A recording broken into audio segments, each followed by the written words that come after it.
من الشیطان الرجیم بسم اللہ الرحمن الرحیم۔ سورت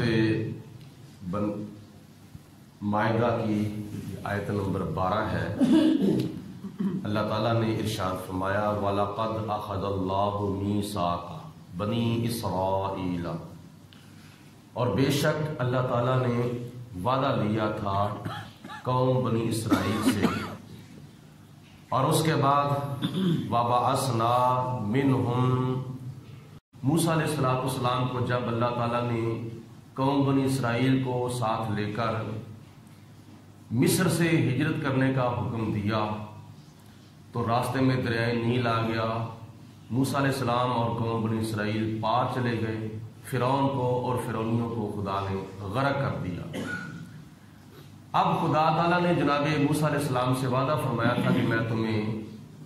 بیت المقدس اور ملک شام کی طرف آباد کروں گا اور وہاں کی سرزمین کا میں تمہیں وارث بناؤں گا، لیکن اس سے پہلے اپنی قوم کے 12 قبیلے جو ہیں ان کے 12 سردار مقرر کرو۔ جناب موسیٰ علیہ السلام نے اللہ کے حکم پر عمل کرتے ہوئے 12 سردار مقرر کیے اور ان سے یہ وعدہ لیا تھا کہ تم نے اپنی اور اپنی قوم کی ذمہ داری دینی ہے، جو اللہ تعالیٰ نے تم سے وعدہ لیا ہے وہ تم نے بھی پورا کرنا ہے اور اپنے اپنے قبیلوں سے بھی پورا کروانا ہے۔ حضرت موسیٰ علیہ السلام نے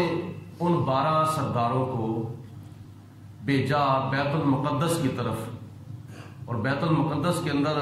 قوم جبارین، قوم عمالقہ، کافر قوم رہتی تھی۔ مفسرین کرام نے ان کو اس قوم کو قوم جبار بھی لکھا ہے اور قوم جبابرہ بھی لکھا ہے۔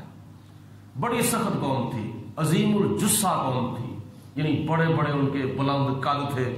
اور بڑے بڑے توانا تھے اور بڑے بڑے طاقتور تھے۔ یہ 12 قبیلے وہاں کا جائزہ لینے کے لیے جب جا رہے تھے تو راستے کے اندر ایک شخص ملا، اسی قوم کا، عظیم الجثہ قوم کا، جس کا قد بہت ہی بلند تھا، اس کا نام تھا اوج بن انک۔ تو جب یہ 12 سردار جب ان کے ساتھ جا کے باتیں کرنے لگے تو مذاکرات ہونے لگے تو اس نے بس ان 12 سرداروں کو لیا اور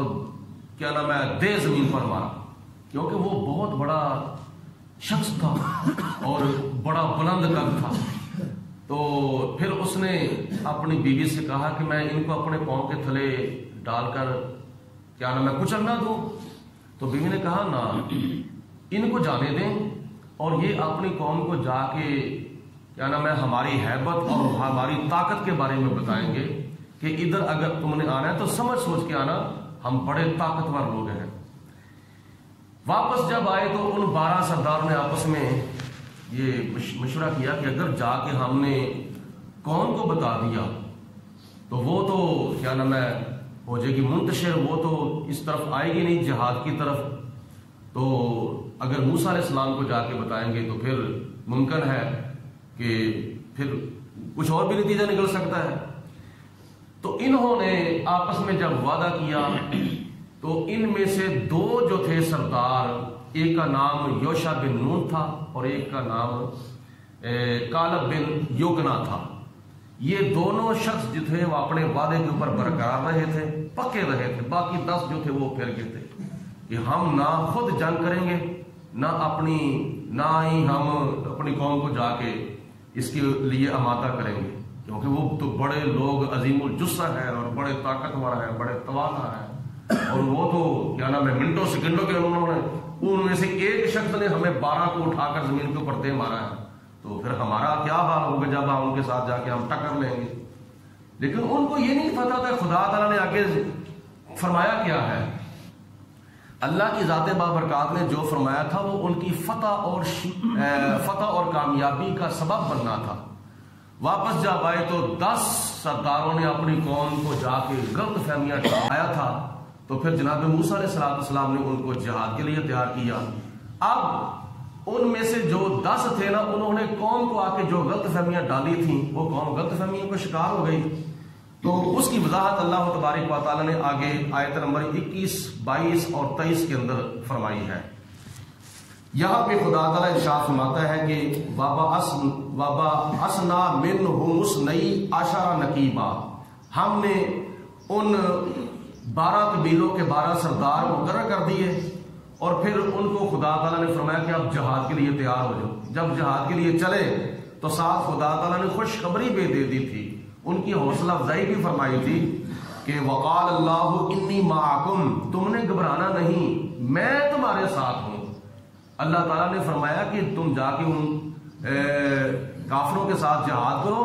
اور بیت المقدس کو قوم امالکہ سے اور قوم جبارین سے آزاد کراؤ، میں تمہارے ساتھ ہوں۔ جب میری غیبی قوت تمہارے ساتھ ہوگی تو پھر یعنی میں بس جا کے تم نے ایک حلہ بولنا ہے، بس ایک جا کے نعرہ لگانا ہے، وہ قوم خود بخود تمہیں دیکھ کر بھاگ جائے گی۔ لیکن اس بات کو وہ جانتے نہیں تھے اور نہ ہی انہوں نے اس کے اوپر غور کیا تھا۔ خدا نے فرمایا انی معکم، میں تمہارے ساتھ ہوں، شرط یہ ہے لئن اقمتم الصلاۃ، اگر تم نماز کی پابندی کرتے رہے۔ یہ نماز پہلی امتوں پر بھی فرض تھی۔ اے قوم بنی اسرائیل، اگر تم نماز کی پابندی کرتے رہے تو میں تمہارے ساتھ ہوں۔ اور دوسری شرط وآتیتم الزکاۃ، اور اگر تم زکوٰۃ کی ادائیگی کرتے رہے،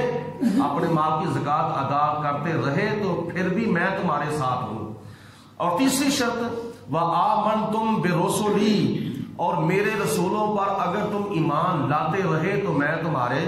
ساتھ ہوں، یعنی میری قوت تمہارے ساتھ ہے، میری طاقت تمہارے ساتھ ہے۔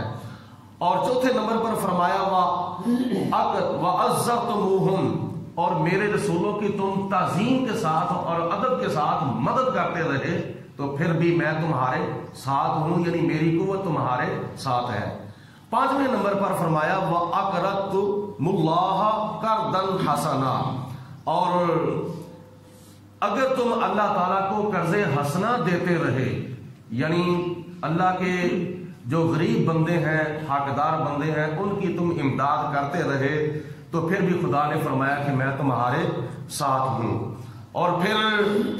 اس کا نتیجہ میں تمہیں کیا دوں گا، دنیا کے اندر میں تمہارے ساتھ ہوں، یعنی میری قوت تمہارے ساتھ ہے۔ یہ 4-5 شرطیں تم پوری کرو گے، نماز پڑھو گے، زکوٰۃ ادا کرو گے، میرے رسولوں پر تم ایمان لاؤ گے، ان کی تعظیم و تکریم اور ادب و احترام کرتے رہو گے، اور اللہ کی راہ میں خرچ کرتے ہوئے اللہ تعالیٰ کو قرض حسنہ